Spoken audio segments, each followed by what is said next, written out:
Hello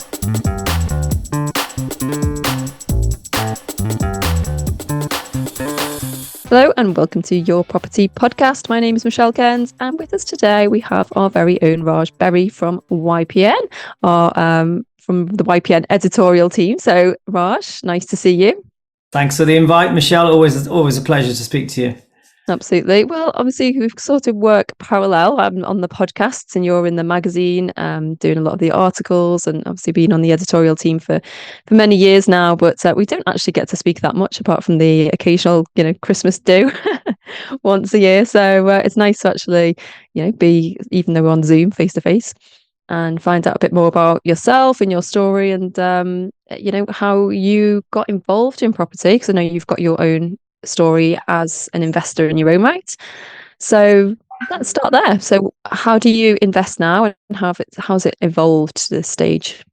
Yeah, it's interesting about Christmas. I mean, you were there. You remember, because of COVID, one Christmas meal we actually had in May. Do you remember that one? Because we couldn't actually have it. It was a bit bizarre, but I mean, we don't get snow these days, I guess. So it doesn't really matter. And somebody was saying to me that they celebrated. They've emigrated to Australia, and they said it's just a totally bizarre experience being on the beach. True. Okay, Yeah. with hot temperatures, and it's like Christmas Day, so it's kind of strange.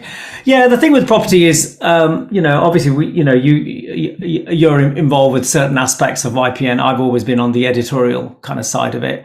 Probably reason for that, because that's a little bit of my background. So I'm an academic by heart. That's the route I chose. Did the whole, ran out of degrees to do, basically, and then decided I better get a job for a living. So I don't want to touch too much on that, but basically worked for AstraZeneca for well over 20 years as a senior scientist, having done all these degrees and stuff. That was a great career, to be quite honest with you. It took me all over the world, giving talks. It was just such an interesting time to be working as a scientist, at the forefront of kind of medical research. But people don't tell you what's around the corner, do they? And I always say it's fortunate that I met a guy called Simon Zucci, which everybody will know, who was my first property mentor. And he convinced me that actually you don't know what's around the corner. You should have a backup plan. And I thought, no, you're overreacting, Simon. I work for AstraZeneca, one of the biggest companies in the world, blah, blah, blah. But he convinced me to join one of the earliest mastermind programs, actually, before anybody really even knew Simon. So I was actually his second cohort.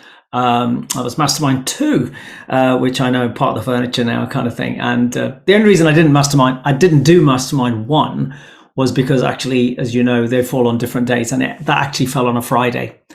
Because I've got children and they were younger then, I thought, no, well, that's going to take 10 half-term holidays out. So no, can do. So I just waited until the next one was launched, which was a Saturday. So I was able to kind of do that. And of course, you don't know what's around the corner. You've been in teaching and all the rest of it. You really don't know where life is going to take you. And hindsight's a wonderful thing, but actually it saved my bacon. It saved my family's bacon. The fact that in 2008, while on the training, I actually properly got started in a sector I didn't really know. The cliches, you don't know what you don't know. And I just thought, well, any fool can buy property, most fools do. And I was one of them, I have to say. So I had actually bought a couple before I did the mastermind year, really badly. The education started in 2007, 2008. And it was always going to be a side hustle. I had no intention, because I had such an interesting scientific career. I had no intention. I told Simon that, because he kept saying, you could become a full-time property investor, replace your salary. I said, I don't want to leave. And then he calmed down. He said, no, you don't have to leave. I didn't mean it like that. I said, I don't want to leave. Okay, I love it. I love what I do. I love the science and the buzz of all that. I'm publishing papers. I published a lot of papers. I spoke at conferences, all sorts of stuff. I mean, it was a wonderful time, full of challenges as well. Of course, it's never all straightforward, as we in anything that you do. It was always going to be a side hustle. Wasn't a top performer. I know people who are listening might think, "What? Surely?" But I had 3 children, full-time job. Wife was working full-time. Be real. You're not gonna go in the fast lane here. Okay, but it was. But that wasn't your aim anyway, to sort of replace the day job and go fast. It was more go steady, go slow, and be in it for the long term. So when you say it saved your bacon, what does that mean? So 2008, when I started, it was just, I thought, what's the easiest thing I can do? And then in those days, we used to be talking about leverage and stuff. How can I leverage it? Because actually, although I live in Nottingham, AstraZeneca was based in Loughborough, which is about 15 miles away. But it meant that I couldn't just take time off, build rapport with agents, because that's what we were being encouraged to do. Because when am I going to get time during the day to do that? So very early on, against Simon's guidance, I actually decided that direct to vendor. Oh, we haven't covered that module yet. He said, I said, oh, I don't. Somebody's taught me how to do what I kind of refer to as mass leafleting, which is pick a postcode and just blanket it with regular leaflets. Okay. Somebody else taught me that because Simon hadn't quite got there with his modules. So he wasn't happy. So I just started, direct to vendor. And like you do, even outsourcing was around then. I used all day PA to take the phone calls. And then they used to ping me a message. And at lunchtimes, evenings and weekends, I learned the whole craft of speaking to motivated sellers and trying to do deals. And it's hard. It's very hard. When you're just not good, you're just not good. Okay. You don't know how to talk to them, but that's just the reality. What well, that's part of the journey, isn't it? That kind of cringy, those conversations where you think, oh God, I can hear myself talking and it sounds terrible. But, that's how you learn. That's how you sort of tweak what you it is, yeah. So people don't always appreciate that. They sort of just look at the outward thing and say, oh, he's done okay. But actually it was tough because it wasn't my world. I'm an academic, and learning all this, imposter syndrome kind of always comes up to mind. I just learned, and stumbled through it, and it was really awful, probably explaining things to the vendors because you don't know yourself. So that, the 2000, the mastermind year I had with him, I reached the heady heights of 2 buy-to-lets. Both cracking deals. I've still got them. Okay. And it just carried on. And, as we're always told, you get better. And that's key. And the ally that you've got to help you get better, because I've read things like the slight edge, compound effect, is time. Yeah. Okay. Time is your ally. Okay. And sure enough, as the next year rolled in, I got better. Okay. I got better at my marketing, got better at talking to vendors. And that buy-to-let portfolio just kind of grew. So you got the first 2. How did you decide that they were a good deal for you? Well, because in those days, and I know it sounds like it's going to be a shock horror to people listening to this podcast. JVs just weren't a thing. Right. Rent to rents just weren't a thing. So what we were presented with was rich dad, poor dad, and generating cash flow from assets. Okay. So that's why the journey's been slow. Okay. Because never did rent to rent, just did assets. And, as we all know, they take a little bit of money, a lot of money. So you have to be very good as a deal sourcer, because it's the old method of buy, what we now call buy, refurbish, refinance. And the refinance has to be all of it. Mm-hmm. Because, if you put 40 grand in and get 10 grand out, well, now you need another 30. Okay. Yeah. Where's that coming from? So just had to get good. And of course you have to learn at the same time. So just marketing. And why were the good deals with the due diligence, I guess, at its infancy that I was taught even then? I thought, I can buy these. One of them was actually a same day remortgage, which nobody will know about these days because it's kind of all gone by the wayside. So we won't touch on it here. But the second one was definitely a refurb. And they were both motivated sellers. I recognize that now, years on, really motivated. Everybody wants to sell, who wants to sell. But as we get told, not everybody needs to. And these guys really needed to. They were in a pickle, both of them. So I kind of did the due diligence and I thought, I think these are, you do the best guess, right? Because you don't know about refurbs, you're costing refurbs, you don't know anything. Okay, kind of thing. So I thought, I think I'll get all my cash out of these. Okay. And I did. Okay. And so that kind of taught me, actually, Simon didn't talk bullshit. Okay. We used to call it no money left in, which I still call it, actually. It's a better descriptor. No money left in to get to infinite ROI, which is all your cash out. So that you can use it again. Okay. It's not new. People have been using it for years. So I kind of guessed that that's how they were going to pan out. And fortunately they did, which meant that, I was able to go again, basically, which is kind of what I carried on doing for the next couple of years, just repeating that. I think there were another 2 the following year. I know I told you I was in the fast lane, right? Another 2 the following year. And then in 2010, my wife said, I don't want to leave. You don't want to leave work, but she did. Okay. Because she was in IT and she said, I just hate what I do. So that was actually the plan, to get her out. And obviously buy-to-lets, as you'll know, we've all stacked figures. By the time you've done that BRR, there's a couple of £100, and a boiler goes down. Well, that's kiss that goodbye. Okay, things happen. Okay, so I knew that by then. And she said, well, the way you're doing it, we'll be here forever. Okay, trying to replace my salary. What do you need to do something different. And that's in 2010. I moved on to HMOs. Okay, right. So that's when so it's a few years. People sort of think you should dive into everything at one go. I disagree. I think you should get good at one and become a bit of a mini expert at that, and then look at something else and then get good at that. And then good as, I just believe that as a philosophy, and that's kind of what I've always stuck with. So the HMOs, when you started that, let's say, the first one or two, did you look back and think, well, that was easy, I could have just started with them? Or actually, did you think this is a lot of work, but it's achieved the goal? No, I didn't think it was easy at all. I mean, every time you embark on a new thing, and that's why I always tell people, we both work for YPN, so this is not a plug, but actually properties long form content. That's what I call it now. And YPN is long form content. Okay, there's a place for these podcasts and Instagram reels. I get it. That's the new world we live in. But it's long form content. It's depth. It's detail. It always has been. Okay, so yeah, you can get a snippet from your short form content, but it's not enough. Okay, you need deeper dive. Okay, so the HMOs was a deep dive. I was petrified, to be fair. Okay, having done 2-3 bed terrace properties. Luckily, I found met somebody at the local landlord association, actually, who, I don't know, for whatever reason, he just took me under his wing. Obviously, I'd learned a bit of theory about HMOs, but he went out of his way to help me set my first HMO up. And it just happened that the very first one, because I talk about various models of HMOs when I give talks and stuff, but it just happened that this very first HMO in 2010 was in a student area, which basically, and it's pre-Article 4, which is a planning restriction, which we've got like a lot of cities. So it meant that it was a family living in there, and I could actually convert it over it's a decent sized house, Victorian. So I converted family house over to a 5-bed HMO. So that's been going since 2010.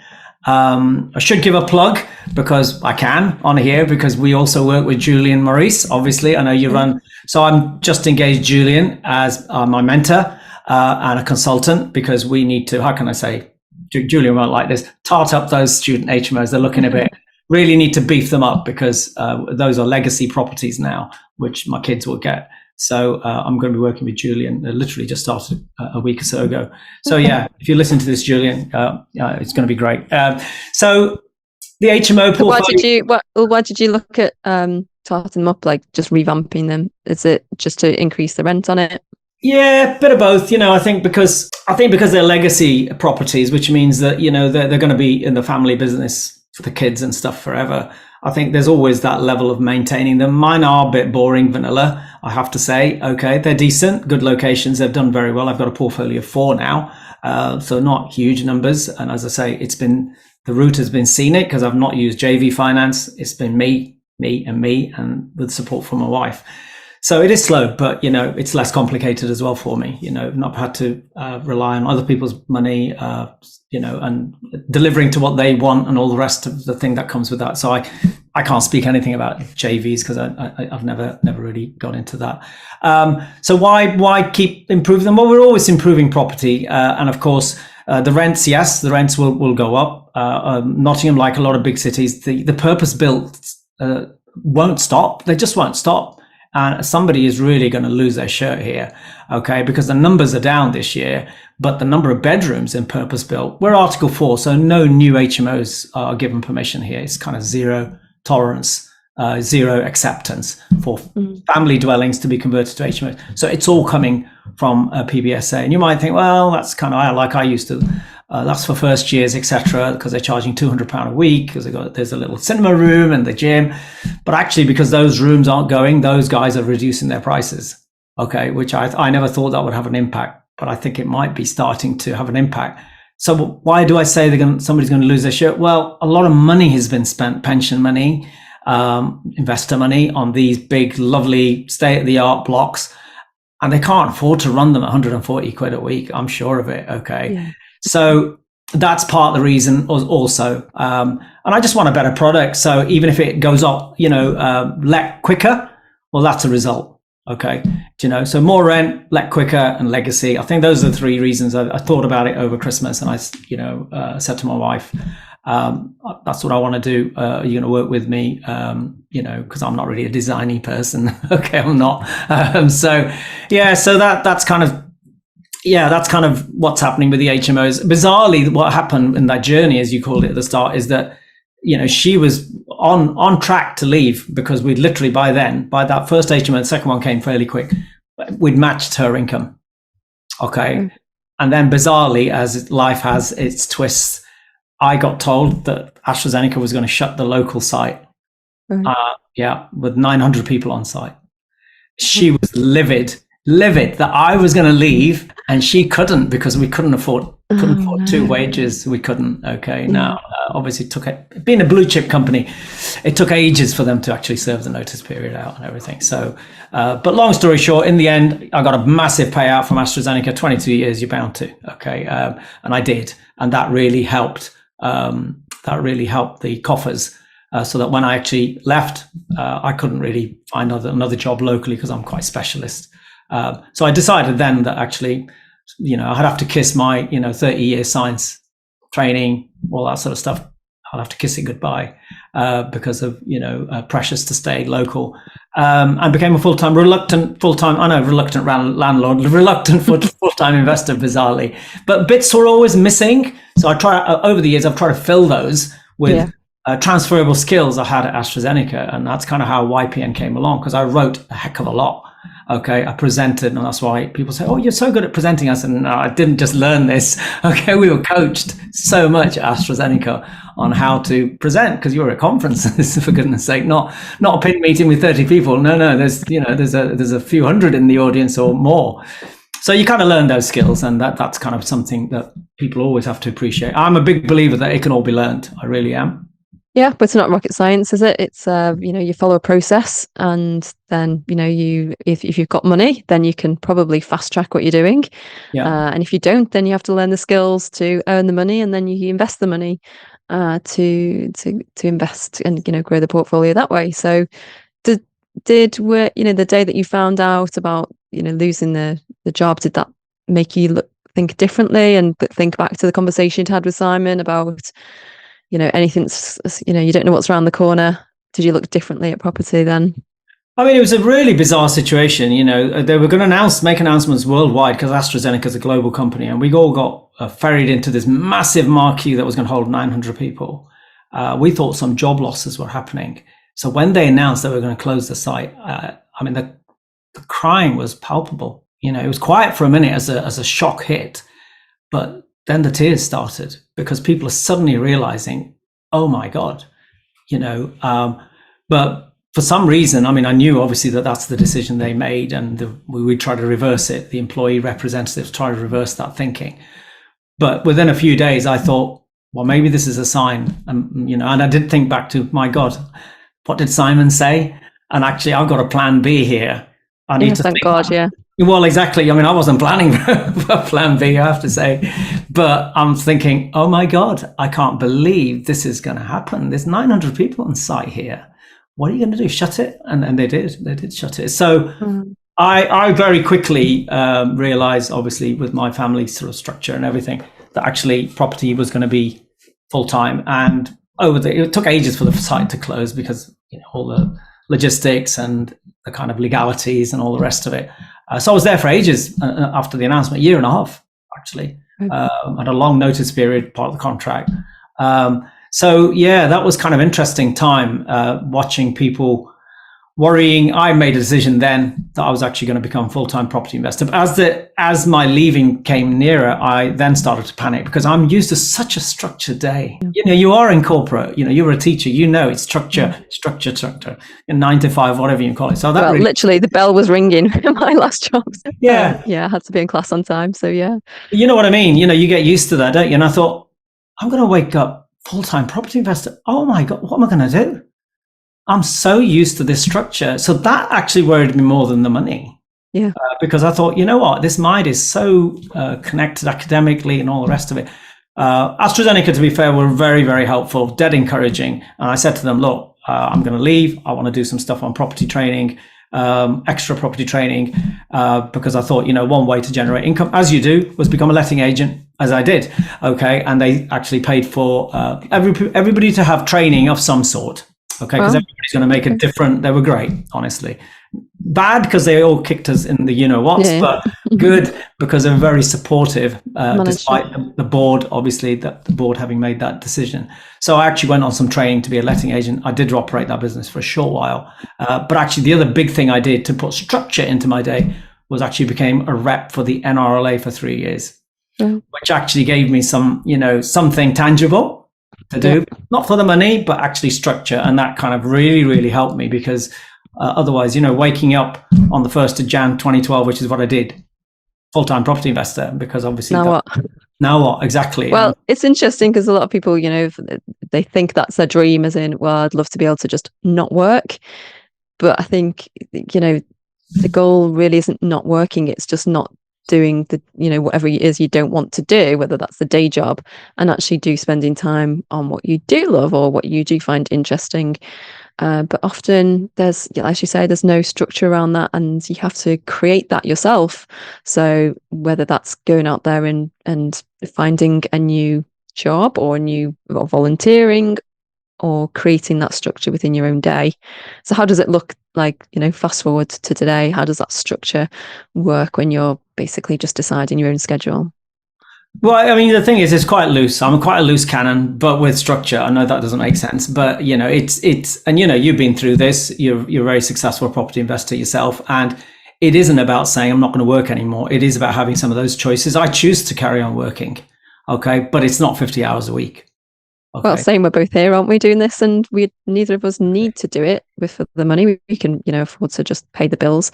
But actually, I find it fascinating. I'm very fortunate to be able to just do something I enjoy, and I get to interview interesting people and experts in the industry, and that's a joy, as you do as well. So, writing for the magazine as well. So yeah. And I think that's the choice, really, isn't it? It's the freedom. It is. And that's really helped, because I said to you at the start, when I left AstraZeneca, I thought some things are going to be missing, because you spent all these years developing these skills, obviously in a different industry, pharmaceuticals in that case. And you're thinking, well, a lot of them are transferable, but how am I going to deploy that? So I was always on the lookout since day one of what transferable skills can I deploy? And I couldn't think of anything, because when you don't see it, you don't see it. So the first opportunity came, because at AstraZeneca, I ran a team. Okay, so I coached and mentored people straight out of uni a lot. Okay, or some senior people in my team did, and I did. So when the opportunity came to be a coach and mentor for PIN, clearly that's a transferable skill I thought I had. So no surprise, I actually stopped the NRLA thing and became a coach for Simon for over a decade ago. And then a few years later, as you said, about 6 years ago, I think it was, when an opportunity came to be involved with YPN, well, same thing, isn't it? I mean, I was writing a lot of articles over the years, obviously AstraZeneca. I thought that was a transferable skill. I remember having a conversation with Jane Owen, and she said, "Can you write?" I said, "Oh, yes." So I actually approached her, which is, it's a philosophy of mine, and people listening should deploy it. Okay, get a foot in the door.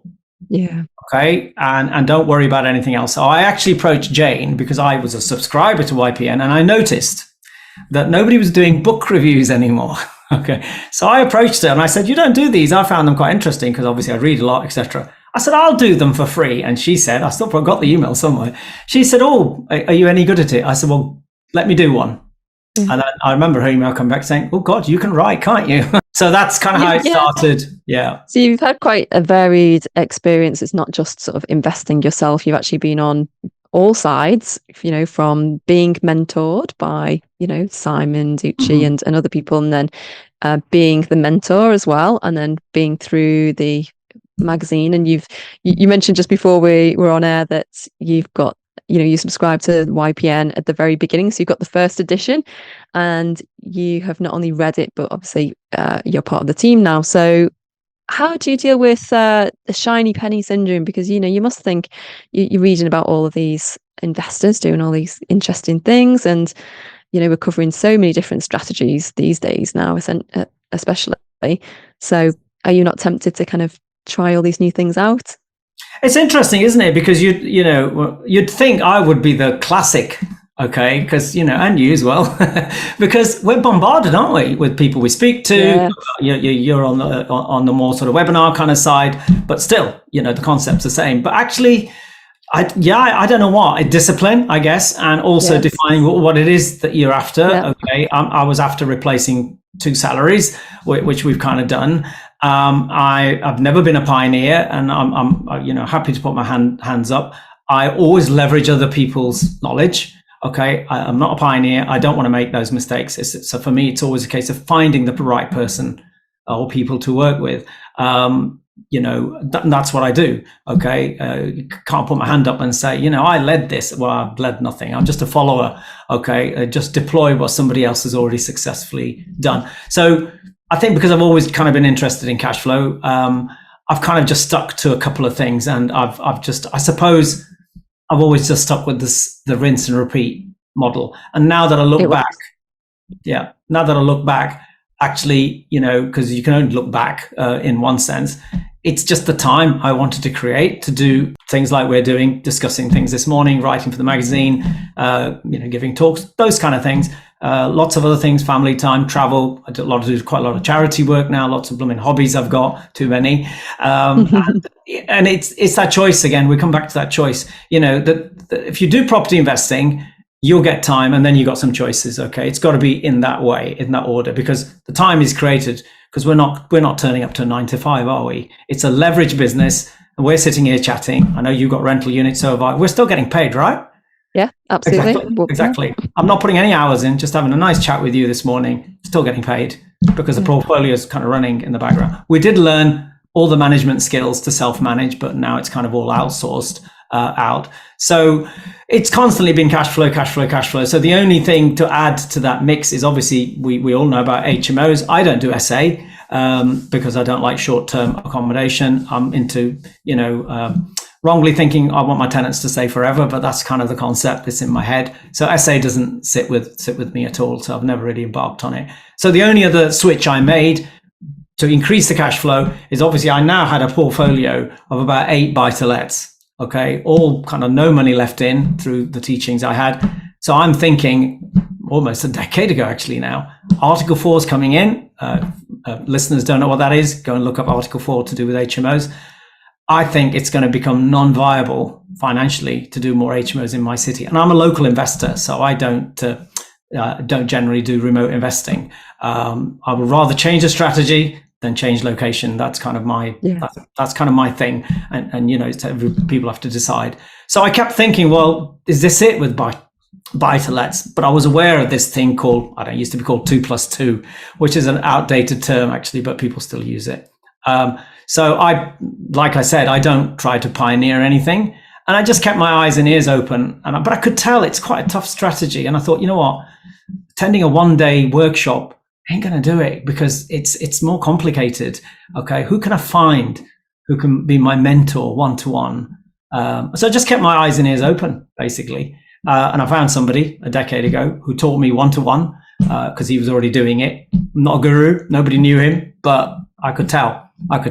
So that's kind of what happened. So the 2+2. So it's a way, I mean, I've explained this a few times. I was at Birmingham Pin last week. The 2+2, forget the term because it doesn't exist anymore apart from in people's minds. But effectively, to keep things very, very simple, think of an HMO, think of a 4-bed HMO, think of 4 housing benefit tenants living in there. Okay, it is an HMO because there's 4 sharers, and each one of them is going to make a claim for a housing benefit. Right. So that's 4 claims, right? Right. Just like if it's 4 professionals or 4 students, etc. But obviously with Article 4, you can't do 3, 4, 5 because they're all HMOs. But what if you did 2? Well, that's not an HMO. Okay. So now it's down to, do the numbers work? Well, it turns out there's 2+2, 2 sharers, as I like to call it, 2 claimants, housing benefit claimants. That's exactly what this LHA, what I call the LHA strategy is. 2 claimants, and they're very simple, boring, dull, vanilla buy-to-lets, because like all buy-to-lets, which is 2 sharers, obviously it's a buy-to-let, I don't pay the bills. Nobody does in buy-to-lets, as far as I know. Okay. So it's like I was going to say a mini-mo, but it's minier than a mini-mo. Yeah, as so I say, just 2. So let's say you've got a 2-bed house Yep. and you're renting out 2 rooms to 2 Yep. LHA tenants and you pay the bills. No, it's a buy-to-let. So they pay the bills themselves, but they just pay by the room. Yeah, pretty much. They claim a certain amount according to government rules because it's a buy-to-let, and that's why I always bring people back to buy-to-let. Okay. So I say, well, tell me about your buy-to-let. Do you pay the bills for the tenant? No. Have you fully furnished it? Some people do, but majority of people let it out unfurnished. Oh, no, I don't furnish it. Well, I said, well, neither do I. Do you pay the council tax for the tenant? They said, no, it's a buy-to-let. I said, I'm the same. Okay, so absolutely, it's a buy-to-let all day long. Okay, I don't furnish it. I don't put white goods in. Obviously, it's just a simple 2 up, 2 down, working within the rules, obviously. And it turns out that if you get certain things right, then each of them will claim what is their entitlement from the government. Okay, because there are rules which we won't go into today. The government has got rules about how much you can get, depending on your own circumstances. Age comes into it, all sorts of things kind of start creeping in, which would be too much. So do they pay the local room rent or the local single let rent? Yeah, so a little bit. So So basically, this is the government being ageist. I always call it. I think I'm going to get a call from somebody in the government saying, stop it. We don't. Yes, it is ageist, because it turns out that actually if you're under 35, you get something called a shared accommodation rate, okay? And the amount there is a lot less, okay? Right. And if you're 35 or over, you get something called the 1-bedroom rate, which is higher. Now, the rates are going to go up in April, which has got me excited. And actually, that's going to be my growth area. Maybe we can do a different podcast on what I call the LHA strategy, because it's fascinating. But I've been doing it for a decade. Okay, I didn't start yesterday.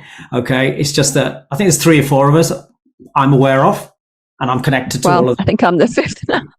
So this is new to me. Okay, well, do you know what? I've been posting quite a lot on Facebook, so follow me on that and LinkedIn. And somebody said, I've Googled this everywhere and I can't find anything. I said, I'm not surprised, because actually we don't talk about it because it's been forgotten.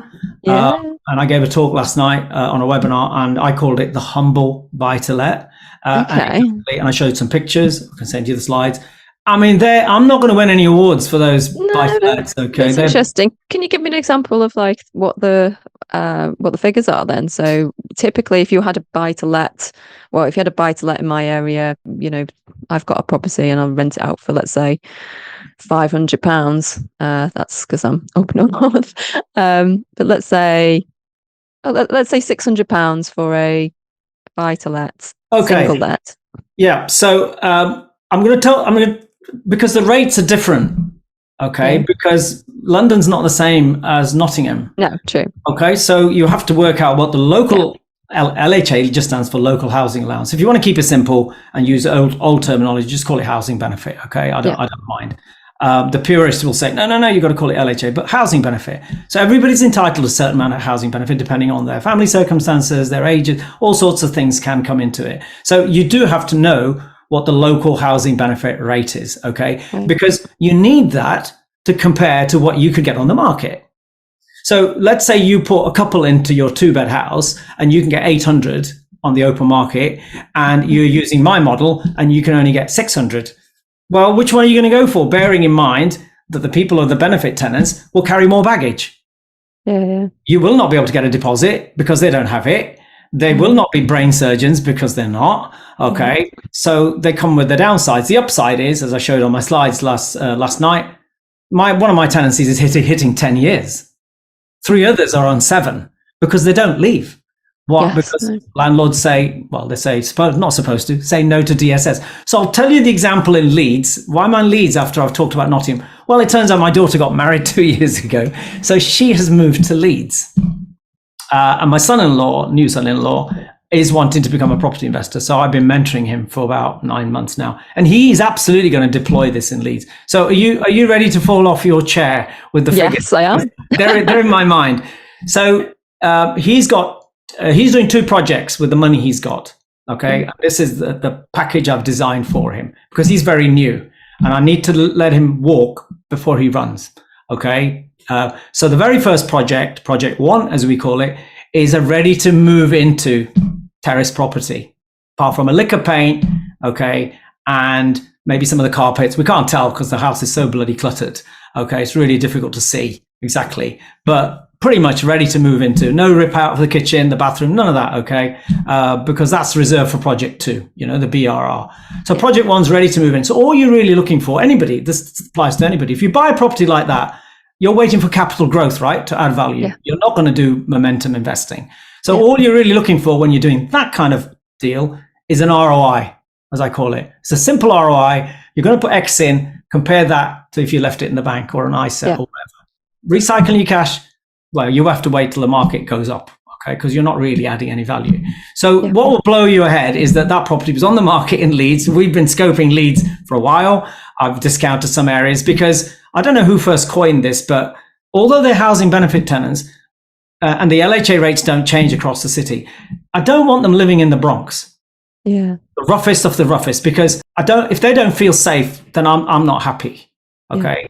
And then they can't live in Manhattan either because the LHA rates don't change, right? So somewhere there's a balance. Okay. So that's the first thing to point out, because I'm an accredited landlord and I won't buy the roughest of the rough. I mean, they're people at the end of the day. Okay. If they don't feel safe coming into their own house, having got off the bus or whatever, well, I don't think that's right. If you know, so we've discounted some areas in Leeds, but nevertheless, Leeds seems to be a cheap area. I haven't gone there because I've stuck a pin in the map. It's just because I've got family up there now. Okay, that's how it's kind of come about. So this house was on the market for 110. I know it sounds crazy if you're in London and listening to this, but 2-bed terrace, nothing special, 2 double bedrooms, a kitchen. Well, actually, it's a kitchen, diner, living room. It's quite open plan, a bathroom, and actually, that's all you need for this approach. Okay. We've managed to negotiate a massive discount to 103. I know I told you I was good. Okay. But we didn't really push it that hard because we're just looking for that good ROI. When we do project 2, we'll get much more scrutinizing. Okay. So 103 is the agreed purchase price, back end of Christmas. So it's going through conveyancing, open market rent, because I kind of do the due diligence. I use Property Filter, which we obviously work with. I call the agents as well, who are selling it. They do rentals. I said, well, what if I give it back to you? You know, it's a bit of market research, right? What are you going to get it on the market? It's not the best area. It's not the Bronx. 750 is a market rent. Okay. For a single let, for a single let. So would it blow your mind that by working a lot harder, and I'm not kidding, you have to work hard for this amount of money? Okay. Because if you want easy, just give it out at 750. So would it surprise you that we're aiming for 1,350? Wow. Yes. It would surprise you. Wow. And that's because if with the new rates, because they're coming in the 1st of April, it was in the autumn statement, 35-year-old or over, the new rate, if they're on full welfare benefits, and listen, I ain't deciding whether they're on welfare benefits. I've got no role in government to play. I'm looking at the housing side. They get to keep the money that they're getting on, say, job seekers allowance, or if they're long-term sick or disabled or whatever it is, whatever the circumstances. So the new rate, this is why it's additive. Everybody can do it. Put your spreadsheets away. Okay. The new rate in Leeds is going to be 675 for someone who's there. So you just have to add two lots of 675 and you get to 135. The cash flow, it's £800 net. Okay, wow. So the allowance is 600 for their accommodation. 675 is precise. 675. So, and do you get that? Is that sent to you directly, or does that get sent to the tenants and then they have to pay you? Yeah, we're getting into the depth here. It's changing. What I've been doing for 10 years, because it's been administered by the council, it's changing to what? Well, the new system's called Universal Credit, which everybody's heard of, but that's not administered by the councils. That's administered by the Department of Work and Pensions, who are a faceless call center based organization. And it's going to be a struggle, but as all good property investors in whatever sector they're operating in, will find a way around this direct payment. Okay. At the moment, I think is touch and go. Okay. It depends on the tenant circumstances, the bit of vulnerability, if you want to call it. It's not social housing because you're not giving it out on the lease. And they won't give you this rent. Okay. I guarantee you, if you give that 2-bed to a social housing provider, charity or something, they're going to give you 750. Okay. But I'm talking 1350, which means the cash flows, projected cash flow, where I've included the mortgage. I think last night I said I include about £100 for maintenance. It's quite generous per month. So this is excluding all those and insurance. So okay, this is really interesting. Yeah, I know. It's not. You know what? Yeah, we could do a different. It's out of the bag. Everyone's got a new strategy. No, it isn't new. It isn't new. This is the thing. It's not new to you, Raj, but it's new to me. So it isn't social housing. It isn't service accommodation. It's not a HMO, because HMOs are 3 unrelated people or more. However, it's one single let where you've got 2 sharers. So Correct. What's their alternative, right? So I'm thinking, okay, their alternative is they go and get a room in a HMO and they have to live out of a room that's shared with perhaps 5, 6 plus people. Or and then okay, so that if they want to do that, then they then that's their choice. Okay, they could save. Will they save more money by going to a HMO? Yeah, possibly, because this is a buy-to-let, and I purposely keep saying that. So they have to pick up their own bills. Okay. Yeah. Okay. So if they go to a HMO, then they get their choice. They get to keep more money, but they have to share with more people. Whereas in this scenario, they only share with one other person, but they don't have all the bills of a single let. So all the bills are halved. So okay, it's interesting. It's a very, very interesting approach. And the thing is, and you'll know this, being an experienced investor, how many landlords are going to let benefit tenants unless they absolutely have to? Yep. And you're in that part of the world, I always say the Northeast, and somebody's going to batter me one day, but where, your demographic is that there's a lot of housing benefit tenants. Which landlord in the right mind? I know you're not allowed to say no to DSS because that's kind of outlawed, and you're not supposed to put it on the advert. But landlords have ways around that. Okay, affordability is one thing. Okay, we don't want to get into that debate. I think landlords should be allowed to make their own decision of who they want, but the government begs to differ. Okay, so this is.